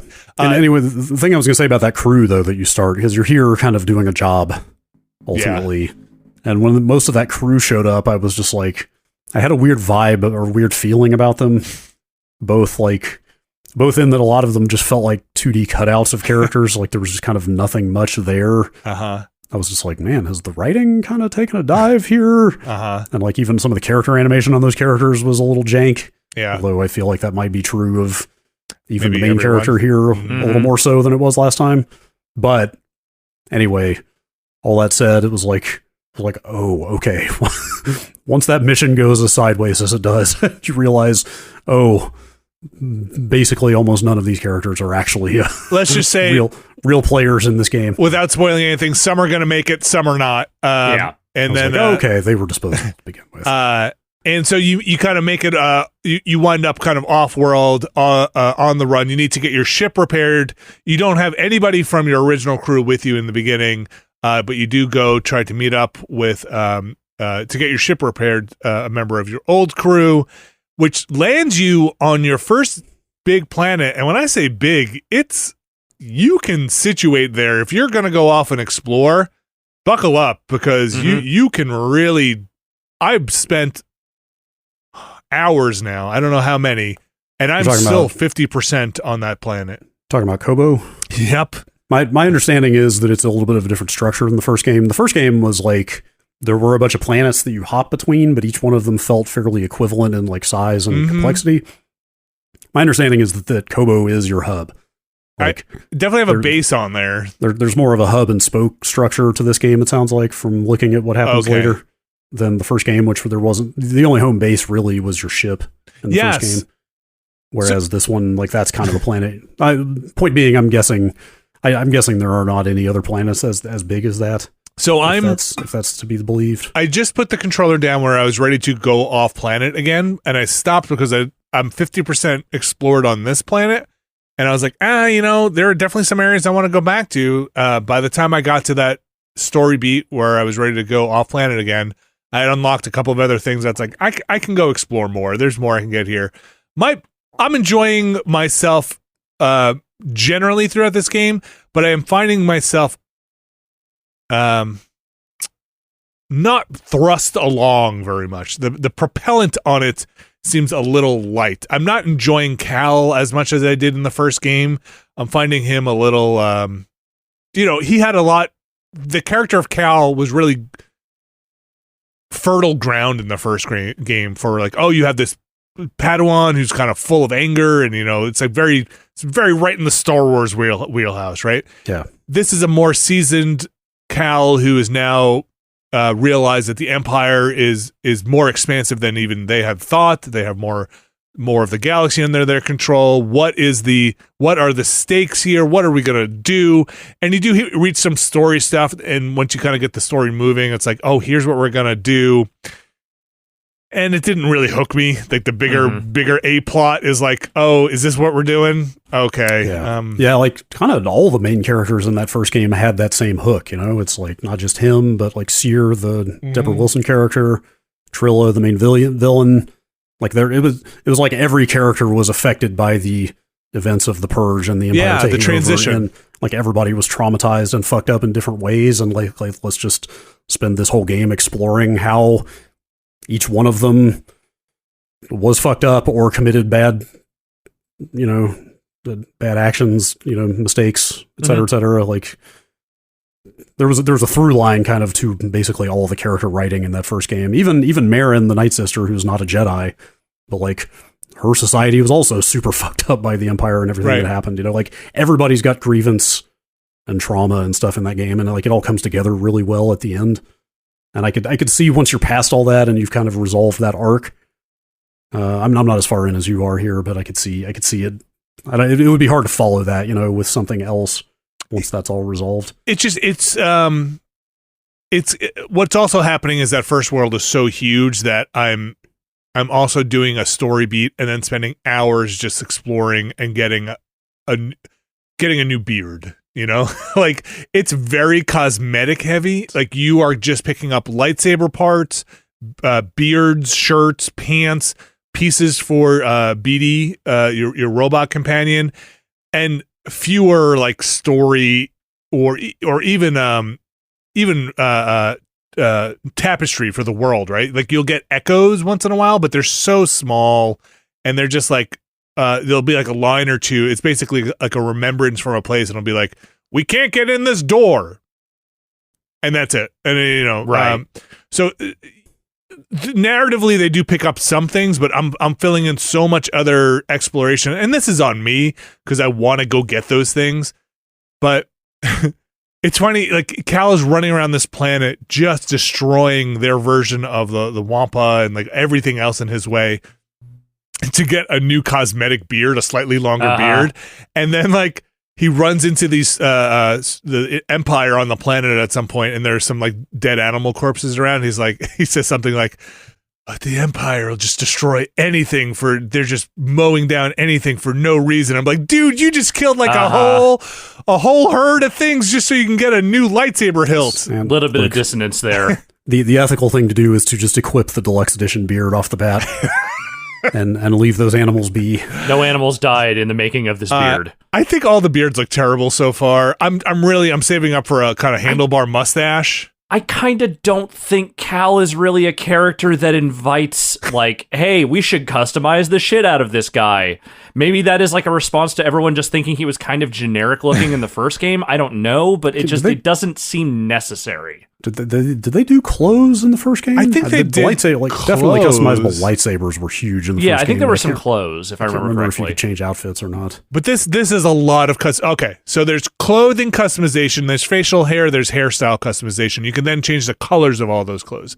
BD has his own sets of like head, feet, legs, all of those. You get a base in which you can plant seeds and customize the seeds you plant in the base. There's so much weird stuff they have you go running around trying to collect. It seems like they've really amped up a lot of like if I remember, there was a tiny little element of planting seeds on the ship in the first game, but it was so throwaway that you could just easily miss it. Sounds like that and the outfits, because I'm looking in the first game, the outfits were like mostly just different colored ponchos, if you remember. Okay, I do vaguely. Few others, but in this, it's like, you've got your tunic slot, your pants slot, your boot slot, your beard slot. Like they've blown all that stuff out. Like the planting stuff that you're talking about, like you're picking up lightsaber parts in the first 10 minutes of the game. And like, I'm a Star Wars fan of lightsabers. I think they're cool, but I usually just I don't mix and match. I'll find like a lightsaber and then put all the pieces of that lightsaber together. I'm a purist. I don't want to change it around. They have different stances in the game. You start off with the single saber stance, and then the combined Darth Maul. I don't know if that has a name. And then you kind of very quickly, no spoilers, but you very quickly get the two lightsabers, one per hand. It looks like, I haven't unlocked anymore, but it looks like there are at least two other stances you can get from the upgrades menu. I don't know what they are. You have trying to figure out like what else those could even be. I mean, what are who are the people not the Inquisitors, who are hunting the Jedi that the sisters are part of? Those are the Inquisitors. The Inquisitors, they have a lightsaber, it seems like, at least the one you fight has the one that's like the rotating. The goofy spinny thing. Boy, I hope that's not it. The helicopter blade. You get force powers, you get survival tree. These are the two other trees you have. So far, you have a tree for each stance. I'm sitting on some points right now because I'm like, nothing's grabbing me too much out of the, like, I can enhance the pull or I can enhance the push. I'm kind of sitting on it and be like, I don't know, I'll save up for 2 or 3 points so I can get the better, more force powered in general thing. Yeah, like I my first instinct was to praise them for not doing the abilities thing, and just because you start this game with kind of all the basic force powers equipped already and multiple stances, like you said, and stuff, but then that does give them less of a ramp for upgrades later, right? Like you still have to think of things to add and change down the line, and that makes that harder when you start with all the basics. And it's weird because you kind of run into just new abilities while you're running a mission. Like you'll just be like, just for an example, you'll just run around and eventually you'll be like, oh, I need to get across this gap. Now I can tame flying animals and jump on them and go. And it's just like, okay. So I would say maybe do some of the story stuff. Make sure you're doing that before you go hunting for collectibles, because you might reach impasses because you don't have the ability. Overall, like, I'm finding my way as I go through it, being like, yeah, I enjoy the combat. I enjoy what's going on here. I enjoy the Jedi fantasy. Like, that's all fun. A lot of wall running in this one. Feels like way more wall running than it used to be. But just in terms of the character development and what's been going on so far, it's kind of like my Redfall stuff. It feels a little flat to me. It's just not as flat as that. Just is like, all right. I mean, the thing I will give this over something. I mean, not that the two are really directly comparable, but over something like Redfall is that I feel like a lot of the background flavor in this game is actually quite good. I haven't seen obviously I'm a little further behind you guys, but I did make it out of that prologue and a little bit onto that next planet. I think all the environmental stuff looks really good. I think they have done a really great job of rendering, Star Wars, environments that or even if you don't know them, like stuff that feels like it belongs in that universe. And there's a lot of good, weird little guys, which is what I want from Star Wars. I want your most fucked up aliens imaginable, and there are some good fucked up aliens in this. Have you seen Turgle yet? Yeah, I've witnessed Turgle. Apparently, that's Richard Horvitz, the voice of Invader Zim. Oh, no shit. Yeah. Turgle's pretty great. Turgle might be my favorite character so far. He's like reaching full on meme status. Okay. But all that flavoring and trapping of like Star Wars stuff is there, and I think rendered very well. That's something the first game was also very good at, was just sort of feeling like Star Wars without feeling like it was cargo culting Star Wars. Like it just felt totally, which has been a problem with some of the Disney era of Star Wars. But that first game really just everything from the music, the score to the story, like everything about it just felt like it's like, oh yeah, okay, this is just another part of the Star Wars story. Like this feels like it fits with the larger picture pretty cleanly. Like it feels like it loves Star Wars without feeling like the game itself is fanboying Star Wars as it goes along, you know? There's like kind of a classiness to it, I guess I would say. Yeah, and I think the combat is good. Like I'm enjoying, every combat scenario that I've come across so far. I think it's all pretty well designed. It is really just in the storytelling and some of the immediate characterization of some of the main players that I feel like I'm just kind of not quite catching with it. Yeah, I really wonder if they're reserving the best story stuff for the returning characters that they go out of their way not to include at the beginning. Basically, essentially the crew you end the first game with, who are all very well developed in that game. So I feel I'm at a jumping off point that it might just jump off right where I am. Yeah, I'm guessing. I mean, I assume they're all in this game. Like they have to be. They kind of leave it hanging, and there are enough hints dropped from conversations with the current crew that's like, what happened to this person? I don't know. We haven't talked. And, not like, oh, they were killed in a fight. It's like, oh, I haven't talked. Their home planet needed them. Yeah, it's, I am just kind of buttoning through a lot of the side dialogue where the quest givers give you a side mission and they're like, people went into the mine and they didn't come back. And it's like, but just give me the quest. I think my thing is more of I don't care that much about the cosmetics, and the game is full of it. The game, like, if you're gonna open a chest, it's gonna be a beard or a lightsaber part, and that's gonna be the reward for. Well, I shouldn't say that. It feels like 9 times out of 10 that's a reward, but 1 time out of 10 it's a permanent increase in force power, and that's and that's like almost worse because or an extra stim or something. Or an extra stim, and you're like, I have to go check this out because that's the stuff I really want or need. And that's maybe my problem with it is like, oh my gosh, I did this whole area and I got a slightly shorter like a crew cut. And you do this other area and it's like, yes, I just got a permanent buff to my force power. And those are big deals. So I don't know. Hopefully things kick off. I want to get off this planet. I think I'm bored of this planet. Get me off this planet. I've explored enough of this planet. You're convincing me to just go ahead and push into the story more. Because the map will... well, sorry, go ahead. And not spend a ton of time doing side stuff there right off the bat. Because the map will show you... It's a good map, and it'll show you areas, or portals, basically, you haven't been through. So it's very easy to just look at the map and be like, oh, okay, I haven't gone this way. Let's go explore this direction. First game also had I love to praise a good map. There are a lot of bad maps out there. This game has a very good one. So you can spend your time being like, well, haven't been through this doorway yet. Let's go search this area. Haven't been through this doorway. Whereas I would say maybe get to the point where you could leave again on your ship and then decide if you want to go hunt down.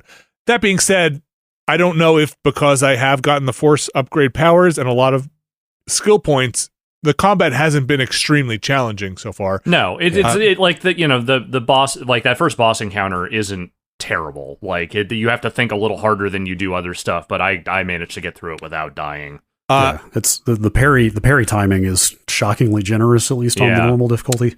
So I did have a little trouble with some critters as they get escalate, where it's got your normal thing of they can parry certain attacks, and you cannot parry flashing attacks, where they were kind of, I think by default they turn red or something. I changed my colors. But there are some attacks that also feel like you can't parry if they pound the ground or do some kind of AoE attack that is not parryable. You have to jump over it or something. I fought a Rancor, and I had a lot of this problem where I think I was under-leveled fighting Rancor, and it could one-hit kill you with by putting you in its mouth, and it had like a charge attack. Wound up defeating it, but it did take me like 5 tries to beat that thing, and I had to rethink more than any other battle in that game, keeping distance, making sure my force powers were up, throwing my lightsaber, which I don't know if they tutorialize. Maybe they do, but it's basically you hold block and then hit triangle and you can throw your lightsaber. But it uses force power, so you have to manage that. Yeah, so like I do have some questions still with the stagger meters and what you can parry.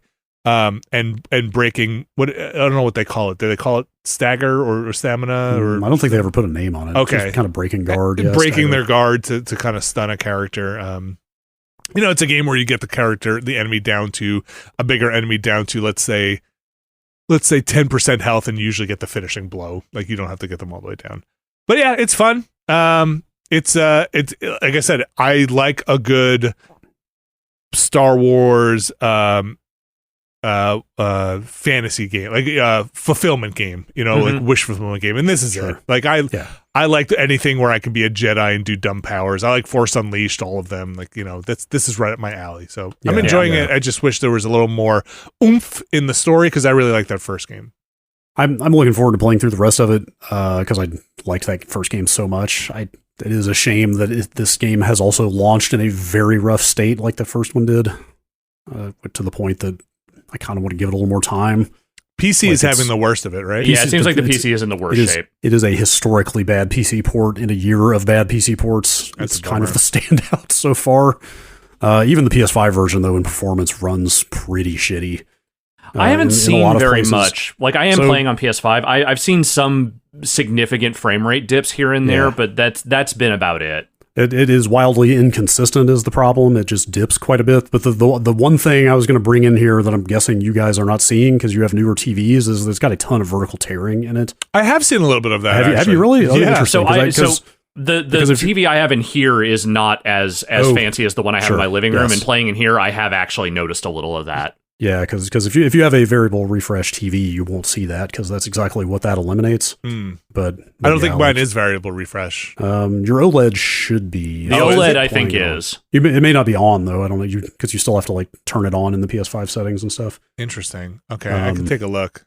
But like tearing is one of those things that I just can't deal with. Like it's just in a console game that should not be there. So I mean they've been out there on Twitter doing straight damage control since this thing came out of like. Here's what's in the next patch. Like it's coming tomorrow. Like in the weeks ahead, we plan to address this, and this. I usually will go back and forth on performance and quality mode, but this one I just went right to performance. I did not see a difference in the quality mode really at all, and the performance on it, I did see the difference like right away, like in the frame rate stuff. I don't think it looks amazing. I think it looks pretty good. Like like artistically, I think it looks pretty good. Yes. Like the environment design is very good, but it's just rough.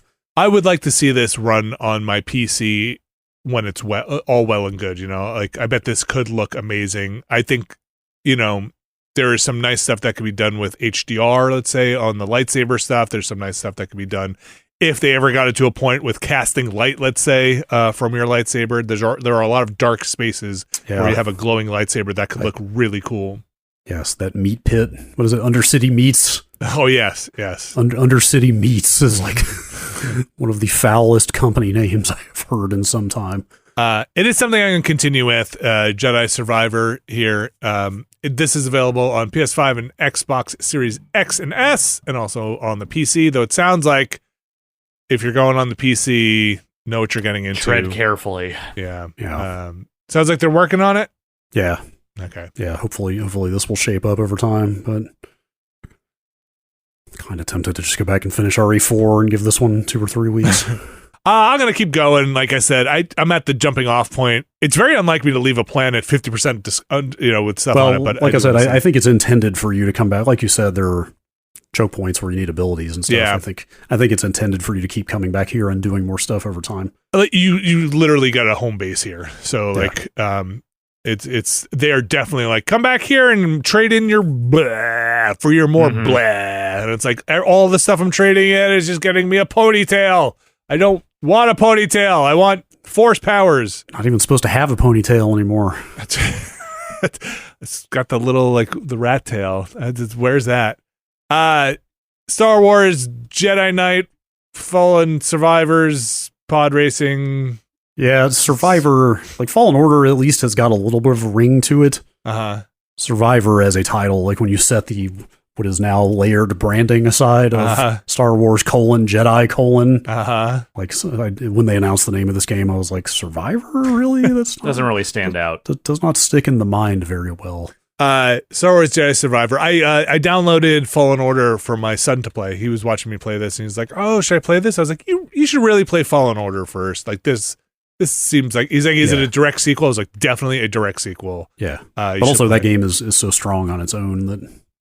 And there's the PS5 version, which was on PS Plus or whatever. I had it from the what is it Plus still? I can't remember their branding. Is it the basic still Plus for the basic subscription? I think so. What is it? Essential, I think. Essential PlayStation Plus, Essential Extra and something else. I can never remember those. But that was a free upgrade also, so if you owned it. Okay.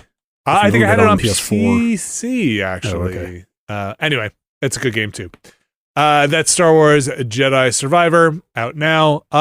Alex, you've been playing Advance Wars 1 and 2 Reboot Camp. Anything else to add in there before we move in? Other than I'm still playing it, and that game continues to get harder and make me actually have to think about what I'm doing. No, I don't have much else to add other than I'm still having fun. I'm still playing it.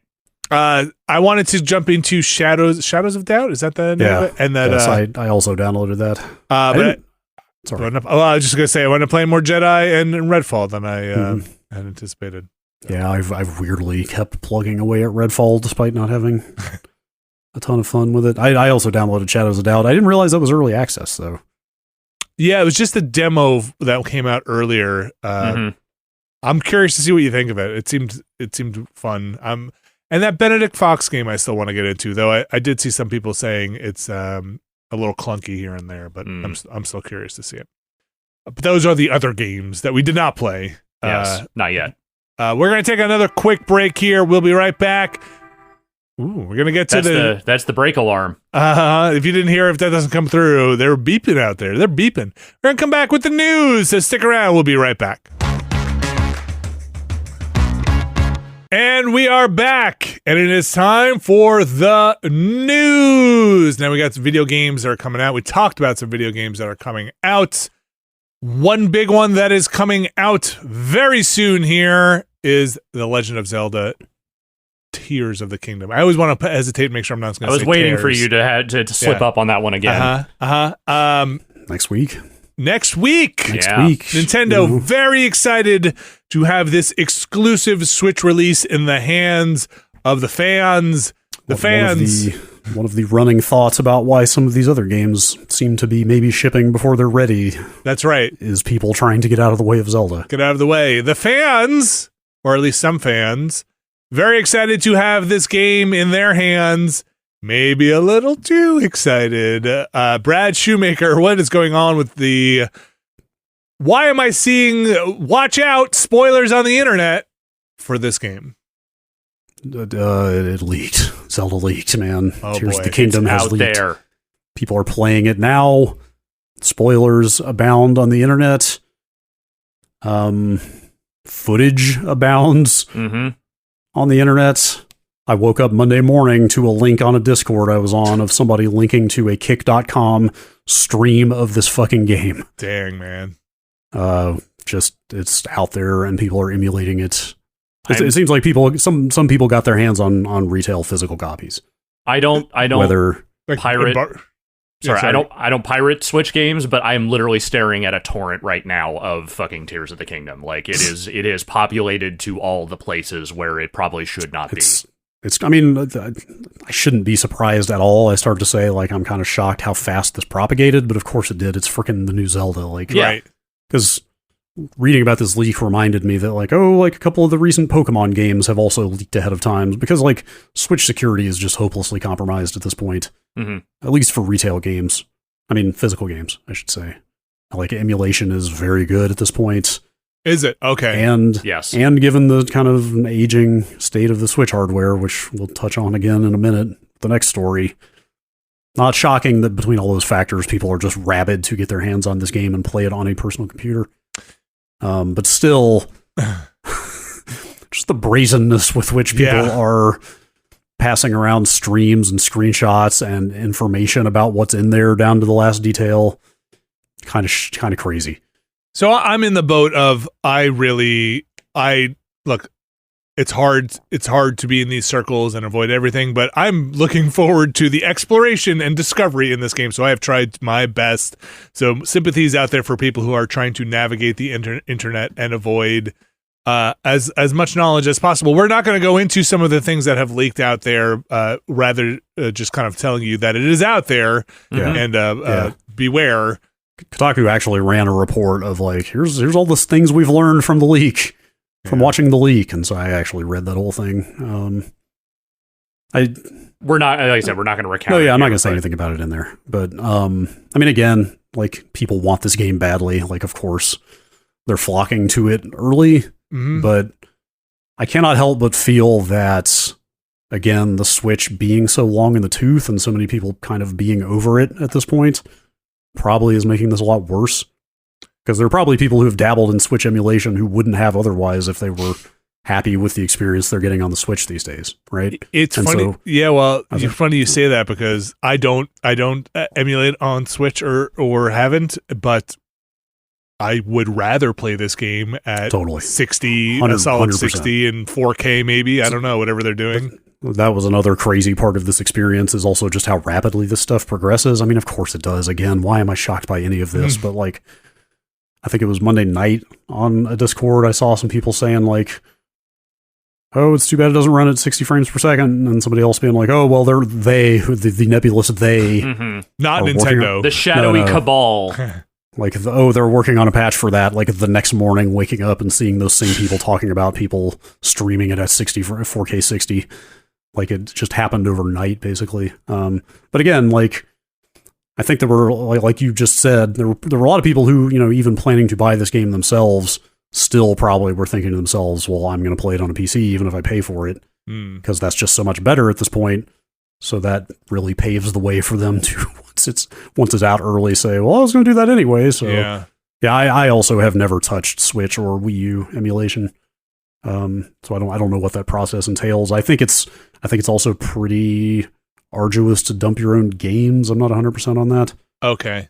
It does take some work to dump legitimate games off your own Switch, I think. It may not be that hard these days. I'm not sure. I looked at Wii emulation a while ago, years ago, but it wasn't all there. It was still it's come rough. a long way. Yeah, that stuff has come a very long way. Also there's tons of emulators. I mean, Dolphin is big for like GameCube, Wii era stuff, and I think extends maybe into Wii U. I'm not 100% sure, but there's like, I think CEMU is. Okay, that's the one I think I tried for the Wii. That's the big Wii U emulator that everybody. Oh, is that Wii U? I thought it was Wii. So there's a huge emulation scene around Breath of the Wild still, because people have modded the hell out of it. And so it's the Wii U version of Breath of the Wild that everybody emulates, not the Switch version. Because that emulation was so much further along. But now there are multiple Switch emulators out there as well that are very popular and full featured, is my understanding. Interesting. Again, have not touched any of that stuff myself, but I usually like to give myself a couple of generation buffer before I start really digging into any of that stuff for older platforms. But you know, like, I will say the rapidity with which Switch emulation kind of grew from this nascent thing that kind of ran some stuff to this thing that will basically run any Switch thing was pretty fucking quick. Yeah, it was were Hyrule Warriors and Metroid Dread in the same year? I think they were. Yeah, there was a second Hyrule Warriors, wasn't there? I think that. Yeah, that's the one I'm talking about. Yeah. Like, I did a quick look for that at Giant Bomb and was just like, oh my god, man, this game is pushing the Switch a little too hard. Mm-hmm. And then Metroid ran fine. I mean, I played through that on the Switch and had no problems with it. But between seeing Hyrule Warriors running really poorly on a Switch, and then when Metroid came out, that was the first instance I saw of seeing a bunch of people talking about playing it on a PC the same weekend it came out. I had 4K and stuff. I was like, okay, there is serious demand here for people wanting to play Nintendo games in a better state than Nintendo themselves are shipping them.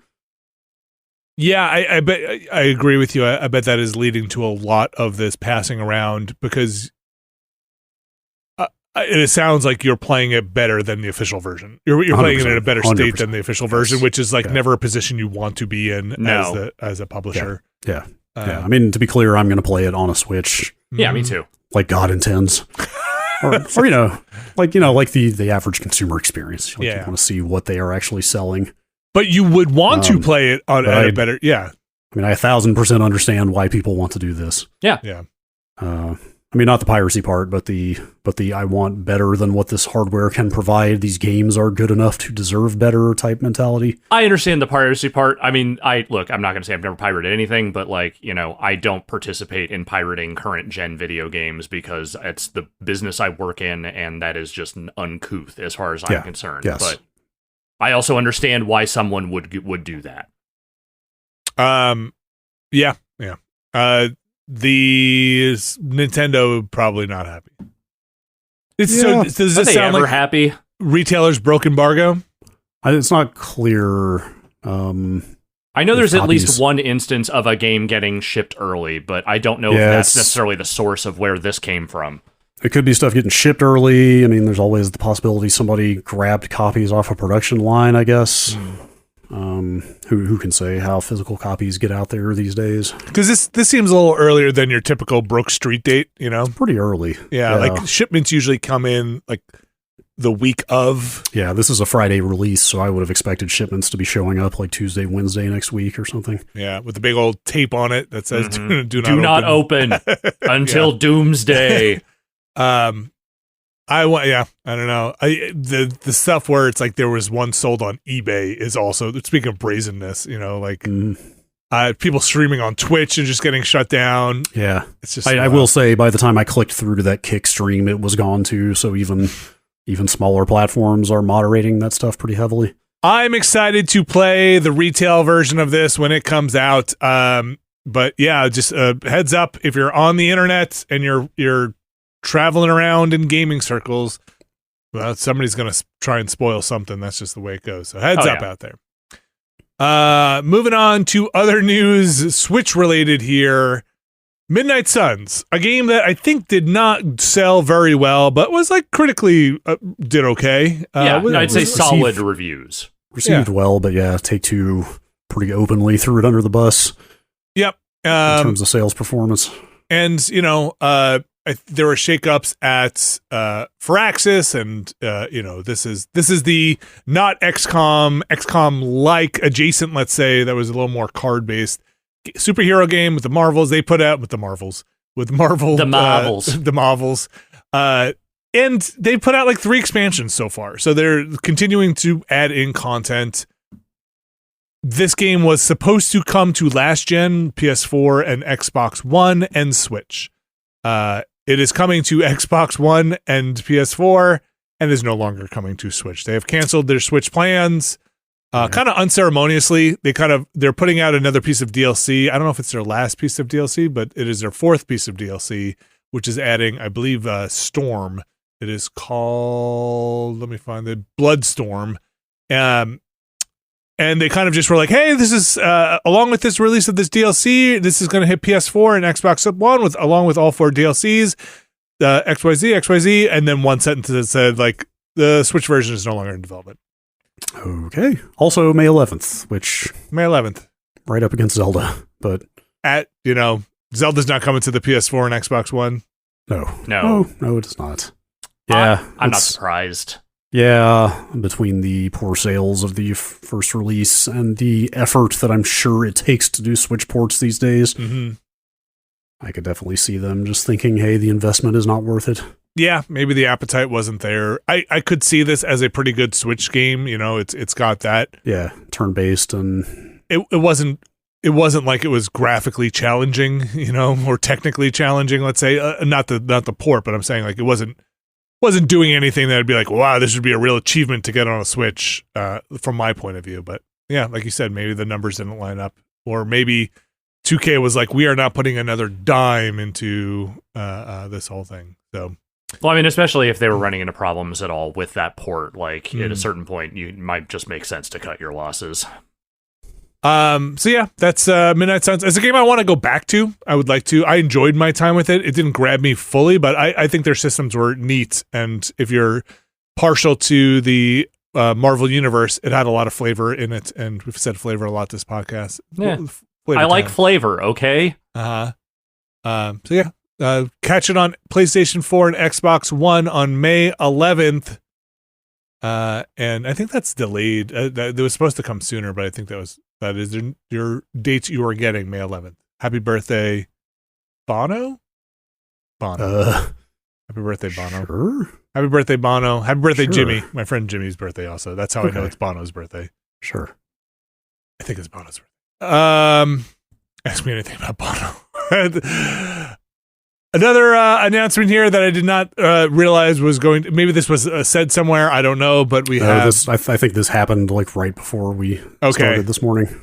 Or a couple 3-4 hours before. Double Dragon is getting another release. Double Dragon Gaiden Rise of the Dragons. A new game. This will be coming out. Let me check my notes here. Hold on a second. I think it's the summer. This summer to Switch, PS4, PS5, Xbox One, Series X, and PC. The story I was reading didn't have necessarily where this takes place, but I have to imagine this is previous to Double Dragon, right? If you're calling it Rise of the Dragons. I mean, it's Well, it says Gaiden. It could be a side story. Yeah, it is the brothers Lee here, Billy and Jimmy, but apparently you can also play as Marion, which I think is really fun. Yes. And who's the other character? I didn't recognize that character, but my Double Dragon knowledge mostly ends at about 3. So Uncle Mateen. Okay. What this says? Modus is the developer or publisher. Publisher. Secret Base is the developer. Yeah, they are a Singapore-based studio. They'd made a couple games before this. Okay, I looked them up on Steam. They didn't have any other games listed. It looks very way forward. It's very old school pixel art looking. The artwork looked nice in the trailer I saw. Apparently kind of roguelike-y from the sound of things. Yeah. Yep. Like, I don't know exactly in what capacity, but like upgrades and currency and different lengths of missions. Oh! Yes. I'm going to have to boot up the Mister and go play original Double Dragon in the arcade. Okay. Is Mateen or Mateen or whatever? Is that the name over the garage at the very beginning of Double Dragon? Oh my gosh. That's what this trailer is implying. Oh, like they worked there? That's like the garage that they come out of at the beginning of the game. Huh. So maybe that was his garage. That's where they came up with that character. Okay, That's it totally awesome. does say that in the original. So I think the NES version, it doesn't say that, but in the arcade version, it does. That's amazing. If that's how they came up with that character, I respect that. Fun artwork. It's coming out with local co-op, but I think they plan to do online co-op after launch. I don't know that I love the artwork. Like it looks, it looks clean. Like it's kind of got that modern pixel art thing going. It just, it feels, I don't know. I feel like they could have done more with it. Yeah, I mean, it's good looking pixel art, and like they're hitting the style they want to hit. I will say that it's like pretty friendly and cartoonish. I always thought of Double Dragon as being a little bit like dangerous and grimy. Yeah. As the beat 'em ups went, there was something a little extra foul about Double Dragon to me. No, this is slightly enlarged heads, a little chibi. This is full on. I like it. It's fine. I don't have a problem with it, but if people are familiar with the Marvel United artwork, this kind of reminds me of the Marvel United characters, where they kind of, put like a little chibi spin on all the artwork there. We'll see how it plays. Like this Polygon article says that I'm looking at, beat 'em ups. Yeah, I was trying to get in there. The other thing is that I realized I completely lost track of the provenance of the Double Dragon license. So I went and looked it up. I guess I knew at some point ArcSys bought it. ArcSys owns Double Dragon now. So presumably their stamp is on this. Then did they put out that Neon? Were they publisher on Neon? It was Way Forward doing the dev on it, right? I don't know who was involved in that. Or maybe that was pre-ArcSys. That was, yes. They bought it in 2015. Okay. So that was after Neon. So ArcSys Midnight City, which no longer exists, put out Neon. Okay. And then Double Dragon 4 was ArcSys? Ooh, I don't know. I gotta look at the lineage here. 4? No.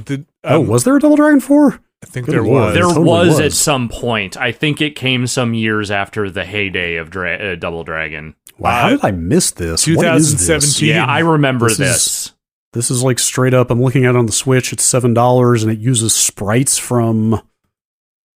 It's Double Dragon 1 specifically. 2? They're building off of. Yeah, I was gonna say those are the sprites from Double Dragon 2 on the NES specifically. Fucking weird. It wasn't great, if I remember correctly. It was not a great Double Dragon game. Yes. Anyway, this looks kind of interesting. Yeah. Always down to see somebody take a stab at doing something with a beat 'em up more than just a beat 'em up. Now do Final Fight. I don't know, man. Capcom's got. They're putting Mike Hagar in Street Fighter. They are seeding society to once again embrace the beauty that is Final Fight. Like Final Fight Streetwise may have killed that franchise forever. Oh, no one even remembers that game. Do Final Fight, but do it as like an older Mike Hagar, and like, you know, everybody's a little, you know, like the kids of Final Fight kind of thing. Final Fight is not what we're talking about. Double Dragon Gaiden Rise of the Dragons. Look for it in the summer on a console or PC near you. Vampire Survivors. Yeah. A game that everybody plays because of the rich lore and tapestry, the story, the unlocking all the characters, getting all of your how do they fit together? How does Red Death tie in with, I don't know, name another Vampire Survivors character. The guy with the whip.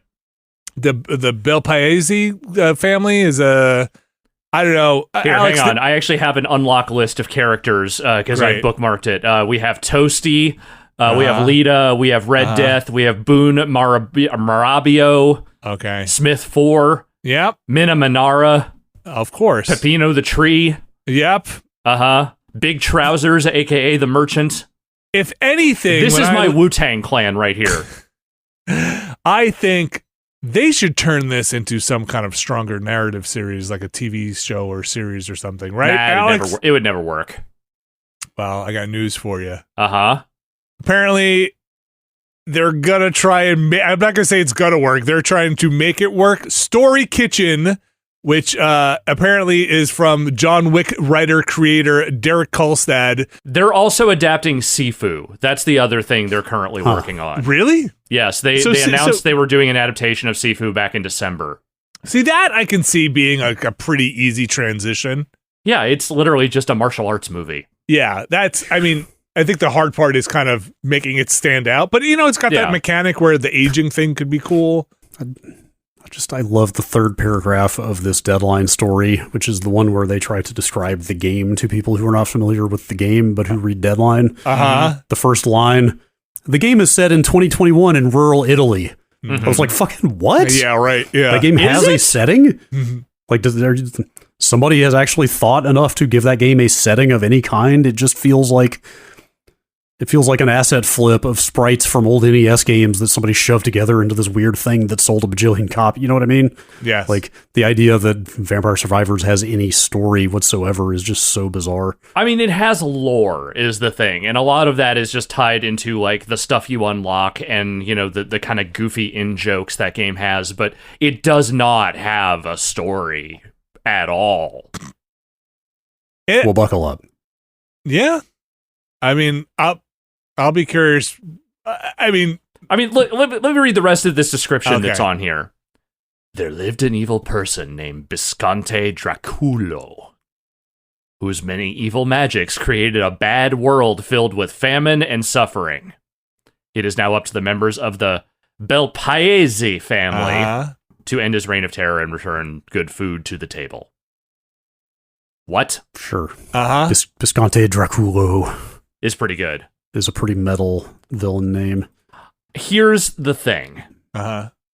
They must be really scared of this writer's strike. I didn't think about that. They're just signing up everything at this point? They're just trying to hoover up whatever they fucking can. Also, there's a throwaway line in this story. A search is underway for a writer. Yeah, I bet there fucking is. Yep. Shout out to the WGA. Was 2007 really the last writer strike? Yes, the last big one. I could have sworn there was a more recent one than that. There may have been a run up to a strike in the ensuing years, but I don't think if it did happen, it didn't last very long. Dude, that 07 strike was a real time. Oh, yeah. If you were watching TV at that time. And, you know, some shows managed to lean into it in a smart way, like Conan did, but a lot of them really fucking suffered from it. I remember, like I was watching Heroes at the time, and that show completely went off the rails. Friday Night Lights Season 2 is a famous one. Yep. Where some insane shit goes down that season. Shit that is never mentioned again anywhere else on the series. While they had no permanent writers. And they just got right back on track when the writers were back to work. Quantum of Solace, the Bond film, was famously a victim of that in the sense that they, like, because they could not have a writer on set, the whole script was more or less rewritten by the director and Daniel Craig, who has said straight up, I'm not a writer. Well, hopefully... good luck to Vampire Survivors. Yes, best of luck. Put a vampire in the game. Good luck. Best of luck. You mean in the show? In the game. There is one. He's on the title screen. Do you ever fight him? I haven't found him. I'm going to read this. I just keep finding more coffins, man. I want to read this quote here because I think it's pretty funny from Luca Galente, who the maker of the game. Says, the most important thing in Vampire Survivors is the story, so it's a dream come true to see what started as a little indie game I made on my weekends come to life as an animated TV show. It's also great to be partnering up with such experienced and talented people to make the show. I do wonder if they've realized there isn't a single vampire in Vampire Survivors, though. So I feel like this guy's kind of taking the piss, which is exactly what I would do if I made that game and then signed this deal. Totally. It'd be like, I don't really know what's happening. But they wrote me a check. I said, fucking, why not? Do they even know what they're getting? I don't know. I wrote this story on a napkin. Deadline also reports here that Story Kitchen, the people who are signed up to make this, also have Tomb Raider, Splinter Cell at Tomb Raider and Splinter Cell at Netflix. Toe Jam and Earl and Streets of Rage also at Amazon. I remember the Streets of Rage announcement at some point. And It Takes Two somewhere? That was announced, I think, sometime last year. And I immediately forgot about it because it's related to It Takes Two. So we'll see if any of this actually pans out. But I like Vampire Survivors. I like this story. I like that we've heard sillier movies being pitched and announced for video games. Go for it. Why not? Go for it. Look for that maybe as an animated show near you. If they made this an animated show, Alex, you played a ton of Vampire Survivors. What would you be looking for from this? I have no idea. I'm telling you right now. Like, again, there already is a Castlevania animated series. Which was well received. Yeah, well received, and treats the lore of that dumbass game series super seriously and does a good job with it. I think this can't be that. Like, you cannot do a serious animated show about this dumb fucking game, which I love, but it is a dumb fucking game, if we're being honest here. Could you imagine a world where they treat it like these characters get cursed to never stop attacking, and so they are just constantly... What is the story you're telling if that happens? Like, what characters are you developing? I don't know. What are you doing with this? Red Dead. That'd be a really amazing angle to actually put that in that show. Like you've got the curse, man. You cannot stop attacking. You've got to go you've got the Bel Paese curse. I slammed my shoulder into a doorway and now I'm constantly making the whip motion. I just need to see a doctor. There are 8 Bibles flying around me at all times. Oh no, the mummies and the knights and the fucking gorgons have all teamed up and there's thousands of them. I just need to keep walking left and right. They're just coming. Every time I find a coffin, there's just a different dude in it and they all have the same affliction I do, only it's a different weapon. That's right. What a weird game. Vampire Survivors animated TV show. Look for it. Speaking of movies that maybe, or video game franchises that want to be in pictures, the Gran Turismo trailer has come out. Mm-hmm. It sure has. I thought this was not a great trailer, both content-wise, and I'm just going to say this, I think the pitch is not that interesting. Well, I'm going to say technically cut. I did not think it was a well-produced trailer. Yeah.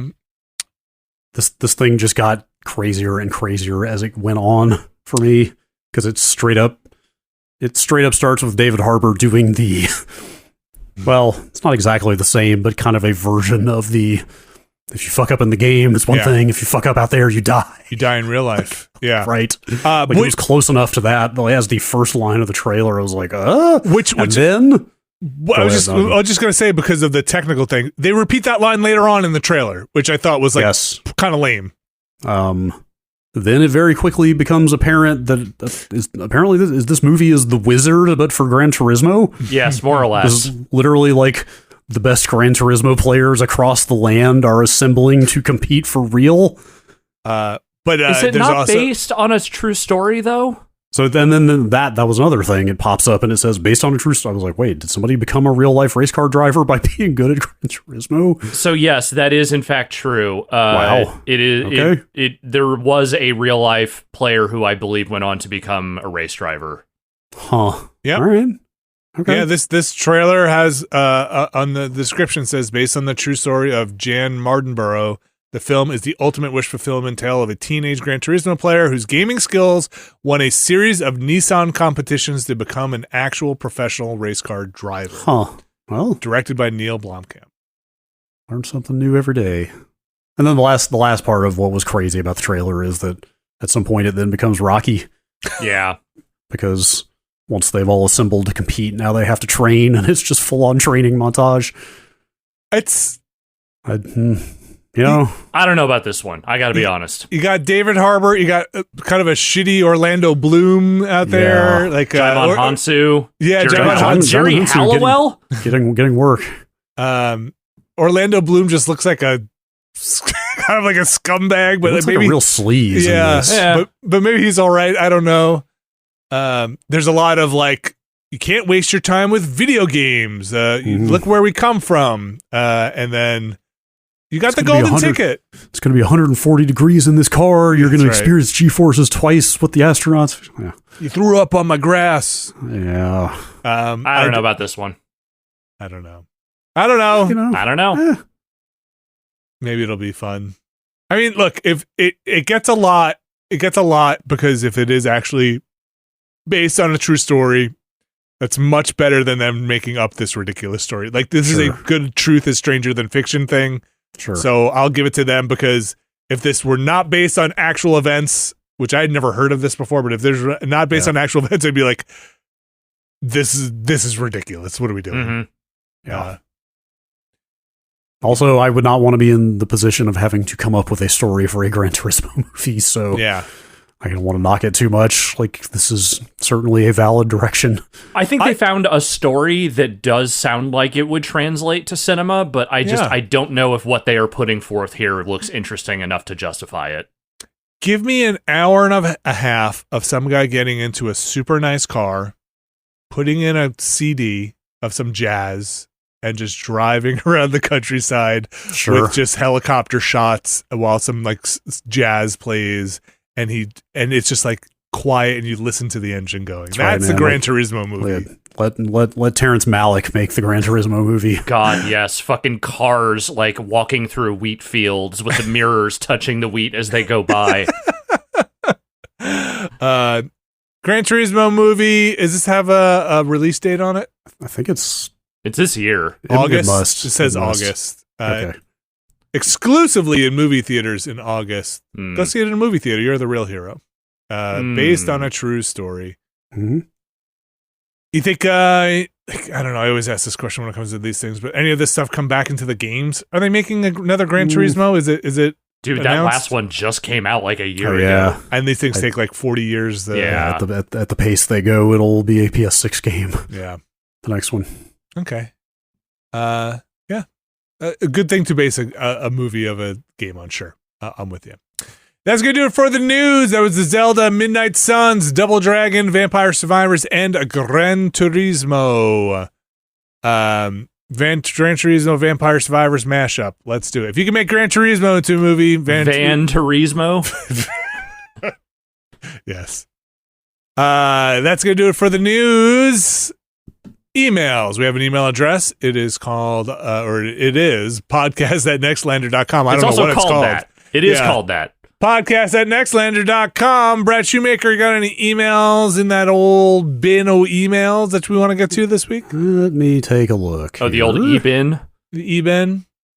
How about one from, I have them in front of me, Uh-huh. and then they vanished. Uh-huh. Just a poof. Just like that. Let's just do this one for this week. Great. I'm gonna let the rest percolate a little bit. Okay. Josh and Rachel in Washington. Today, my wife and I randomly looked into what Sir Mix-a-Lot has been up to, and it turns out he got, or already was, super into CB and amateur radio. Fantastic. His CB handle is Prime Minister, and he broadcasts in the Pacific Northwest regularly, and even has songs about CB radio. That is great. I absolutely love the idea of randomly driving around and suddenly being like, is that Sir Mix-a-Lot? What other celebrities would you love to randomly hear on the CB radio if you were out trucking across the country? I bet there are some pro wrestlers who get into CB radio. What do you think? Oh, definitely. Or how about this? Is there some kind of like pro wrestling trucking overlap that I can't quite put my finger on? Other than generally appealing to working class blue collar types, not exactly. No. Okay, I guess I was thinking. I mean, I've just been watching too much about the territories, but I was just thinking about the kind of long haul between cities. That's all rental cars. Sure. Well, yeah, I don't mean they were doing it in trucks necessarily, but there's a similar sort of long haul, driving long distances kind of thing. Anyway. Yeah. Who else you got? Who would David. Keith David, yes. That's the voice I want to hear coming over the CB. So when I think of this, when I'm imagining this in my mind, it is like some kind of post-apocalypse, and yes, a Keith David coming over the airwaves to let us know the resistance is still there, or if you make it to, if you could make it to Iowa, we got a door for you. That's my Keith David. It's all right. Rural motherfucking mind. There we go. There it is. There it is. Okay, now I get where you're coming from.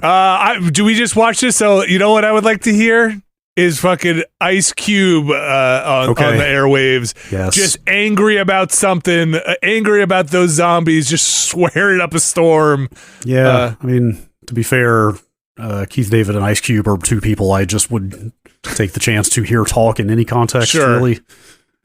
Give me traffic report by Ice Cube on CB. just Ice Cube talking about the traffic on the 109 and then these cars and why there's so much traffic there. Ice Cube should stream on Twitch or something. Ice Cube's probably got a podcast, right? Everybody has a podcast. Or at the very least announced one and got a paycheck for it, but never produced any episodes. Yeah, that's right. Spotify signed him up for something. Mm-hmm. That's the true dream. True dream. Let's see. Anybody else on there? Who's on the air? 3 Dog. Give me 3 Dog coming at me. 3 Dog? 3 Dog from Fallout. Oh, okay. Yes. All right. Yeah, I don't know. I don't know who else's voice I need on the amateur bands or the citizens bands. I'll just say that I've generally enjoyed Sir Mix-a-Lot's post one-hit wonder career, where he just seems to get involved in weird stuff. I don't know if anyone remembers the band he briefly formed with the members of Presidents of the United States of America. But what? Wait, instead of peaches, they're like butts? Like, what is the... No, it was just like they literally made a rap rock side project together. Okay. The name of the band was Subset. Subset. I don't think they ever actually put out an album, but they definitely did some stuff together. The rap rock. It's on the Judgment Night soundtrack.